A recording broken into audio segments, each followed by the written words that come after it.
জনতার জিতলে তো হেরে জিতবে, কোনো সন্দেহ নেই। জনতা তো হেরে বসে আছে। এখন এই জনতার কথাটা আসলে প্রকাশিত হচ্ছে না। আমি এখন আমাদের এখানে যে জিনিসটা হচ্ছে কি, আমরা কিন্তু মনে করি আমাদের ট্র্যাক ঠিকই আছে। জনতা কিন্তু বুঝে গেছে যে তার কথা আর কেউ বলবে না, তার কাজটা আর কেউ করে দেবে না। যদি অপেক্ষায় থাকতো তাহলে কিন্তু 24-এর এই আন্দোলনটা হতো না, গণ অভ্যুত্থানটা হতো না। এই গণ অভ্যুত্থানটা কিন্তু জনগণকে করে দেয়নি, কেউ করে দেয়নি, কোনো পলিটিক্যাল পার্টি করে দেয়নি, জনগণ নিজেরাই করে নিয়েছে। এবং জনগণ এটা পারে, এখন পারে কীভাবে? জনগণ এখন গণমাধ্যমেরও তোয়াক্কা করে না, যে যাই বলুক করে না।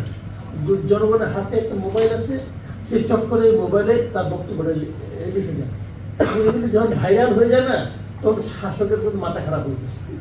ছোট্ট একটা মানুষ একটা মন্তব্য করে শাসকের মাথাই খারাপ হয়ে যায়, যে কী বলতেছে, এবং এটা সমান হতে থাকে। কাজেই আমি মনে করি মানুষ এখন সচেতন যথেষ্ট হয়েছে। খালি একটু দারিদ্রটার সমস্যা, এটা কিছু করার নাই, কারণ যদি এমবি কিনতে হয় তো এমবি কিনতে সমস্যা, এটাই প্রবলেম। আর আমি কোনো প্রবলেম দেখি না, দেশ ঠিকভাবে অগ্রসর হচ্ছে, এই হতে দেওয়া উচিত। আমি এখানে বসে আমার মতো একটা মানে অর্থহীন লোক ডক্টর ইউনূসের সমালোচনা করি, পরিচিতদের ভাই। এবং এটা তো 10 জন লোক শুনে, 10 জন লোকের মধ্যে 3 জন বিরক্ত হয়, 2 জন খুশি হয়, হয়তো এটার কিন্তু জনমত গড়ে উঠতেছে ভাই। আমি মনে করি ঠিক আছে। জি, আসল ধন্যবাদ ব্যারিস্টার রুমিন ফারহানা।